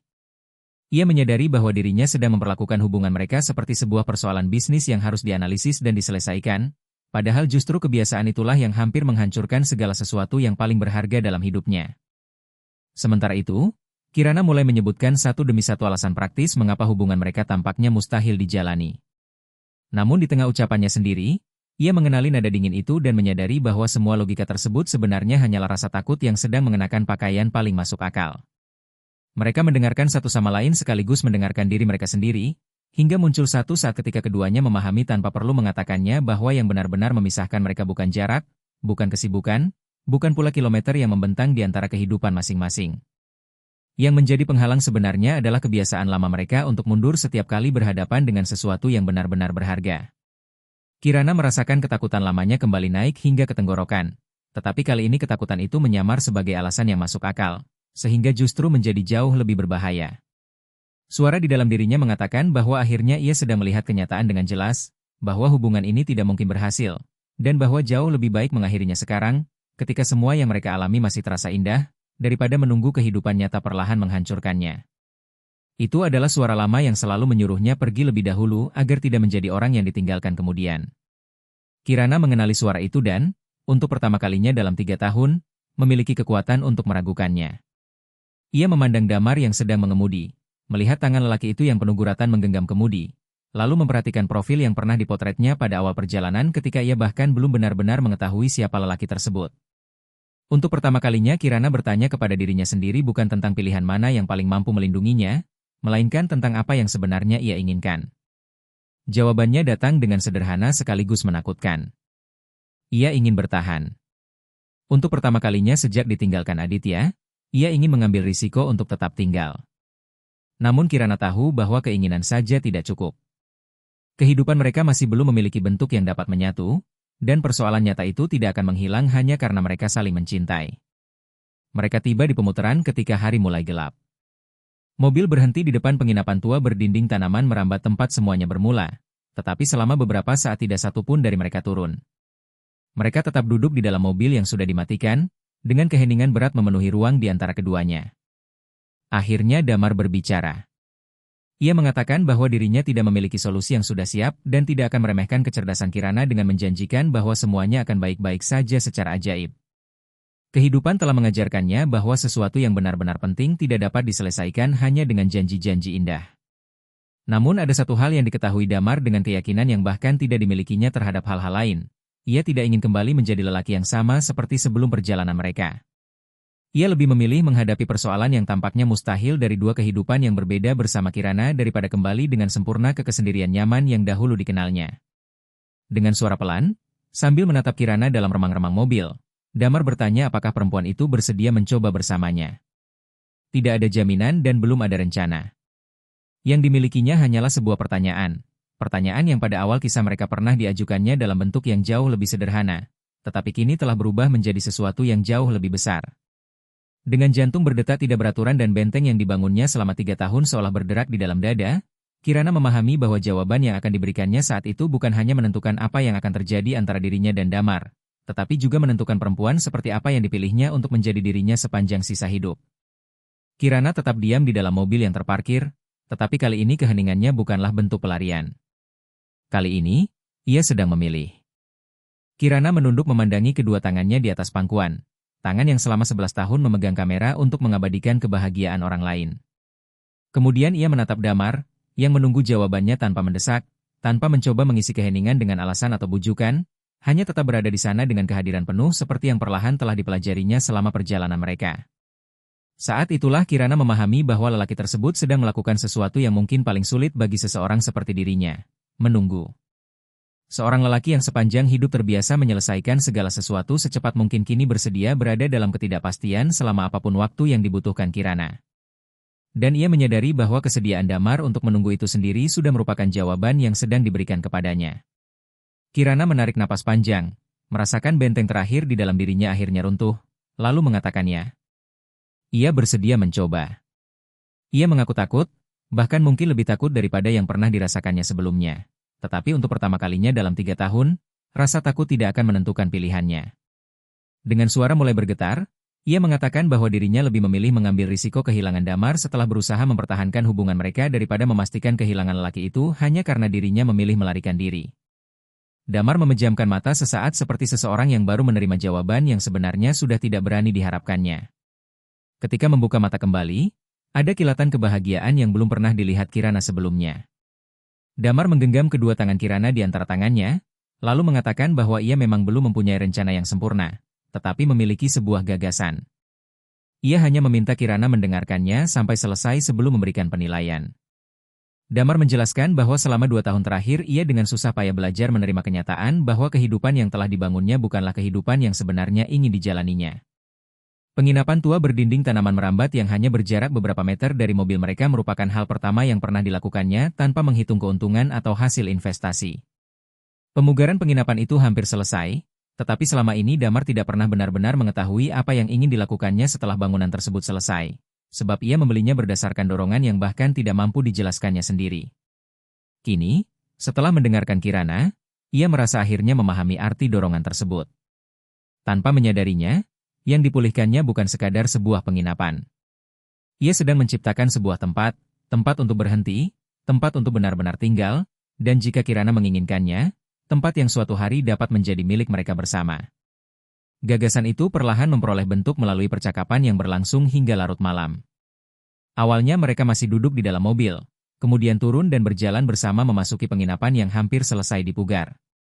Mereka melewati ruangan-ruangan yang masih beraroma kayu baru dan cat dinding segar, lalu tiba di halaman tengah berlantai semen, tempat semuanya dahulu bermula ketika suara Kirana tanpa sengaja menyeberangi kegelapan dan didengar oleh seorang lelaki asing. Damar menunjukkan kamar-kamar, beranda, dan dapur yang luas, sementara gagasan tentang masa depan perlahan tumbuh di antara mereka seperti sesuatu yang hidup. Penginapan itu membutuhkan seseorang yang mampu memberikan jiwa kepada sebuah tempat. Seseorang yang dapat melihat keindahan yang sering dilewatkan orang lain dan memahami bagaimana menyimpan momen yang tepat. Dan Kirana, meskipun selama ini tidak pernah berani mengakuinya, membutuhkan sebuah tempat yang benar-benar dapat disebut miliknya. Sebuah tempat untuk akhirnya berani menumbuhkan akar dan percaya bahwa kali ini akar tersebut tidak harus selalu berakhir tercabut. Kirana tidak perlu meninggalkan dunia fotografi, dan Damar menjadi orang pertama yang menegaskan hal itu. Ia tidak akan pernah meminta Kirana melepaskan sesuatu yang membuat dirinya merasa utuh. Kirana tetap boleh memotret pesta pernikahan manapun yang ingin diterimanya dan pergi ke pantai manapun yang selama ini diimpikannya. Tetapi mulai sekarang setiap kali berangkat, ia akan memiliki tempat yang sama untuk kembali. Sebuah rumah yang menunggunya dan seorang lelaki yang juga akan menunggunya. Kata, menunggu, itulah yang akhirnya meruntuhkan seluruh pertahanan Kirana. Sebab selama 3 tahun tidak ada seorang pun yang menunggunya pulang dan ia telah meyakinkan dirinya sendiri bahwa dirinya memang tidak pantas untuk ditunggu. Tentu saja semuanya tidak selesai hanya dalam satu malam. Karena kehidupan nyata tidak bekerja seperti itu dan mereka berdua sudah cukup dewasa untuk tidak berpura-pura sebaliknya. Masih ada jarak antara penginapan di Pemutaran dan berbagai urusan bisnis Damar di Jakarta. Damar dengan jujur mengatakan bahwa ia tidak mungkin begitu saja menghilang dari pekerjaannya dalam semalam. Ia memiliki tanggung jawab nyata, banyak orang bergantung pada keputusan-keputusannya, dan ia baru mulai memperbaiki hubungannya dengan kedua putrinya, Anindya dan Citra. Namun ia juga mengambil keputusan yang mungkin paling berani sepanjang hidupnya. Ia akan menata ulang semuanya. Ia akan mulai mendelegasikan pekerjaan yang selama ini selalu ditolaknya untuk diserahkan kepada orang lain, mempercayakan tanggung jawab yang selama bertahun-tahun bersikeras dikendalikannya sendiri, dan mengurangi beban yang dahulu dianggapnya mustahil untuk dikurangi. Damar akhirnya memahami, terlambat tetapi belum terlalu terlambat, bahwa seorang lelaki yang pernah hampir kehilangan hidup karena bekerja tanpa henti tidak berhak menyia-nyiakan kesempatan keduanya dengan mengulangi kesalahan yang sama. Pemutaran tidak akan lagi menjadi tempat pelariannya pada akhir pekan. Mulai sekarang, tempat itulah yang akan menjadi pusat kehidupannya, sementara Jakarta yang akan menjadi tempat untuk sesekali didatanginya demi pekerjaan, bukan sebaliknya. Ketika mengatakan itu, Damar menatap Kirana, dan perempuan itu memahami bahwa lelaki tersebut bukan sedang berjanji akan berubah semata-mata demi dirinya. Sebuah janji yang mungkin akan terlalu rapuh untuk bertahan. Damar sebenarnya sudah mulai berubah sebelum mereka bertemu. Kehadiran Kirana hanya membantunya melihat ke arah mana perubahan tersebut seharusnya membawanya. Beberapa minggu kemudian, Anindya dan Citra datang mengunjungi penginapan. Pertemuan itu menjadi salah satu hal yang paling ditakuti Kirana, sebab ia khawatir kedua perempuan tersebut akan melihatnya hanya sebagai perempuan yang jauh lebih muda yang tiba-tiba muncul dalam kehidupan ayah mereka. Ia menghadapi pertemuan itu dalam keadaan tegang dan sudah mempersiapkan diri menerima kecurigaan. Namun kenyataan yang ditemukannya berbeda. Anindya, putri sulung Damar yang sebelumnya hampir tidak pernah menjawab telepon ayahnya, memang datang dengan sikap tertutup dan membawa luka yang telah menumpuk selama bertahun-tahun. Namun sepanjang akhir pekan, sikapnya perlahan melunak ketika menyaksikan perubahan Damar dengan mata kepala sendiri. Ayahnya kini lebih tenang dan benar-benar hadir, tertawa karena hal-hal kecil, duduk santai di halaman, tidak lagi memeriksa telepon setiap 5 menit, dan sungguh-sungguh mendengarkan ketika putrinya berbicara. Anindya seolah sedang melihat sosok ayah yang selama bertahun-tahun diinginkannya tetapi tidak pernah benar-benar dimilikinya. Sebelum pulang, ketika hanya berdua dengan Kirana di dapur, Anindya berkata pelan bahwa ia tidak tahu apa yang telah dilakukan Kirana terhadap ayahnya. Tetapi selama 20 tahun ia belum pernah melihat Damar seperti sekarang. Dan karena alasan itu saja ia sudah menyukai Kirana. Perempuan yang sejak awal sudah mempersiapkan diri menghadapi sebuah peperangan itu akhirnya harus memalingkan wajah agar Anindya tidak melihat air mata yang mulai mengalir di pipinya. Kedua putri Damar, Anindya dan Citra, kemudian semakin sering datang berkunjung, dan tanpa pernah direncanakan oleh siapapun, penginapan itu perlahan berubah menjadi tempat keluarga yang dahulu terpecah mulai menyatukan kembali bagian-bagian hubungan mereka. Penginapan tersebut akhirnya resmi dibuka pada awal musim kemarau. Kirana memotret setiap kamar dan setiap sudutnya, menghasilkan foto-foto yang membuat siapapun yang melihatnya ingin datang dan tinggal di sana. Sebab ada jiwa dalam gambar-gambar tersebut yang hanya mampu diberikan olehnya. Sementara itu, Damar menangani segala urusan mengenai bangunan, operasional, dan keuangan dengan kemampuan yang selama ini menjadi kekuatannya, tetapi kini kemampuan tersebut digunakan untuk membangun sesuatu yang benar-benar dicintainya, bukan sekadar sesuatu yang menghasilkan keuntungan. Untuk acara pembukaan, mereka mengundang keluarga Pak Rendra dan Bu Sekar dari desa dekat pantai Sukamade. Nala, anak perempuan yang dahulu percaya bahwa Kirana memiliki kemampuan ajaib untuk menyimpan waktu di dalam kamera, ikut datang dan berlarian di halaman penginapan seolah tempat itu juga merupakan rumahnya sendiri. Maya pun hadir. Ketika memeluk Kirana di tengah acara, ia berbisik bahwa semua yang ada di hadapan mereka ternyata bermula dari sebuah percakapan telepon yang bahkan sudah hampir tidak diingatnya secara utuh. Kedua sahabat lama itu tertawa sambil sedikit menangis. Seperti dua orang yang telah mengenal satu sama lain cukup lama untuk memahami betapa anehnya kehidupan dapat berubah hanya karena sebuah peristiwa kecil. Malam itu, setelah seluruh tamu pulang dan penginapan akhirnya kembali sunyi, Kirana dan Damar duduk berdampingan di halaman berlantai semen, tempat dahulu suara seorang perempuan tanpa sengaja menembus kegelapan dan mengubah arah kehidupan seorang lelaki yang mendengarnya. Mereka duduk tanpa terburu-buru ingin berada di tempat lain, sesuatu yang sepanjang hidupnya tidak pernah mampu dilakukan Damar, tetapi kini justru dapat dinikmatinya dengan tenang. Kirana memandang dinding-dinding yang ditumbuhi tanaman merambat, yang sekarang dikenalnya lebih baik daripada dinding manapun di dunia, lalu memikirkan bagaimana sebuah tempat dapat berubah makna sepenuhnya. Halaman yang bagi Damar dahulu hanyalah lokasi sebuah percakapan yang tidak sengaja terdengar, dan bagi Kirana bahkan belum pernah ada dalam dunianya beberapa bulan sebelumnya, kini telah menjadi pusat kehidupan mereka, titik tempat dua orang yang sama-sama melarikan diri bertemu dan, entah karena keajaiban atau karena keras kepala, memutuskan berhenti melarikan diri pada saat yang sama. Di halaman itulah Damar kemudian meminta Kirana menikah dengannya. Ia melakukannya dengan cara paling sederhana, tanpa berlutut, tanpa penonton, dan tanpa pidato yang sudah dipersiapkan. Damar hanya menggenggam tangan Kirana, tangan yang selama bertahun-tahun memegang kamera untuk menyimpan kenangan milik orang lain, lalu mengatakan bahwa selama 46 tahun ia tidak pernah benar-benar memahami arti bertahan. Dalam beberapa bulan, Kirana telah mengajarkannya sesuatu yang tidak berhasil diajarkan kehidupan selama puluhan tahun, bahwa bertahan berarti hadir. Damar ingin bertahan bersama Kirana selama apapun waktu yang masih diberikan kepadanya, entah panjang ataupun pendek, tetapi kali ini ia ingin benar-benar hadir setiap hari. Mendengar lamaran itu, Kirana sempat merasakan kepanikan lamanya mencoba muncul secara refleks. Ingatan tentang pernikahan dengan Aditya yang tidak pernah terjadi, busana pengantin yang tidak pernah dikenakan, serta undangan yang dahulu harus dibatalkannya satu persatu kembali melintas dalam pikirannya. Namun kali ini Kirana tidak membiarkan kenangan tersebut menentukan pilihannya. Kali ini ia tidak takut. Dan justru ketiadaan rasa takut itulah hal terindah yang pernah dialami Kirana, karena ia menyadari bahwa dirinya tidak mengatakannya meskipun memiliki masa lalu seperti itu. Ia mengatakan ya karena telah berjalan menembus seluruh masa lalunya dan akhirnya berhasil sampai ke sisi yang lain. Kirana bahkan sudah menjawab ya sebelum Damar selesai mengajukan pertanyaannya.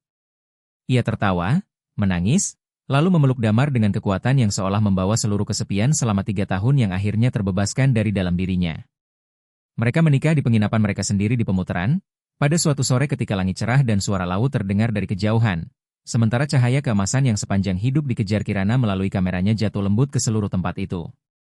Setelah memotret ratusan pernikahan orang lain dan selalu berdiri di belakang kamera, akhirnya Kirana menjadi perempuan yang berdiri di depan lensa. Ironi itu tidak luput dari pikirannya. Tetapi kali ini terasa manis. Ia menyewa seorang fotografer muda berbakat bernama Tania.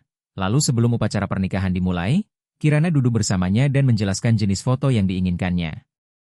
Ia tidak menginginkan pose-pose sempurna. Ia menginginkan momen-momen yang sedikit berantakan tetapi nyata. Tawa yang muncul tanpa direncanakan, air mata yang jatuh tanpa sempat disembunyikan, tangan ayahnya, Surya, yang berhenti sesaat di bahunya sebelum mengantarkannya menuju Damar, serta semua kejadian kecil yang sejak dahulu diketahui Kirana jauh lebih berharga daripada kesempurnaan.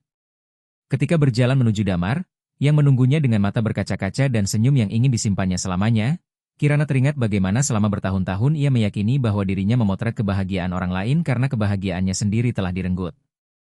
Ternyata ia keliru. Selama ini ia mengabadikan kebahagiaan orang lain agar tidak pernah lupa seperti apa bentuknya, agar ketika kebahagiaan itu akhirnya datang kepadanya, ia mampu mengenalinya. Dan sekarang kebahagiaan itu benar-benar telah tiba. Kirana langsung mengenalinya dan kali ini ia tidak membutuhkan kamera untuk menyimpannya, karena kebahagiaan tersebut tidak lagi terasa seperti sesuatu yang akan segera pergi. Malam itu, setelah resmi menjadi suami istri, Kirana dan Damar menyelinap keluar dari pesta selama beberapa menit dan kembali ke halaman yang telah menjadi saksi perjalanan mereka. Mereka masih mengenakan pakaian pernikahan, tetapi berjalan tanpa alas kaki di atas lantai semen yang masih menyimpan kehangatan hari. Damar memeluk Kirana dari belakang dan meletakkan dagunya di bahu istrinya, lalu bertanya pelan apakah ia masih mengingat malam ketika semuanya bermula, malam ketika suaranya terdengar melalui telepon mengatakan bahwa ia akan pergi sendirian lagi. Kirana mengingatnya. Ia menyandarkan kepala pada Damar dan menjawab bahwa malam itu dirinya benar-benar yakin akan menjalani seluruh hidup dengan cara yang sama, seorang diri, selalu seorang diri, bahkan saat itu ia bersedia mempertaruhkan apapun demi keyakinan tersebut. Damar mempererat pelukannya lalu berbisik dengan suara serak karena menahan haru bahwa Kirana ternyata telah keliru dengan cara yang paling indah. Sambil memandang laut yang gelap dan pantulan cahaya pesta pada genangan kecil di halaman, Kirana merasakan bahwa mulai sekarang ia tidak perlu lagi menjalani setiap perjalanan seorang diri. Kalimat yang dahulu menjadi ringkasan paling menyedihkan dari kehidupannya perlahan telah berubah, tanpa ia mengetahui tepat kapan perubahan itu terjadi, menjadi sebuah pertanyaan yang mengubah segalanya. Pertanyaan yang pernah diajukan Damar kepadanya dan yang kini dapat dijawab Kirana dengan seluruh kehidupan yang terbentang di hadapan mereka. Bagaimana kalau saya ikut denganmu? Ya. Kirana menggenggam tangan Damar dan menekankannya ke dadanya. Kali ini, mari kita pergi bersama. Dan semoga untuk selamanya.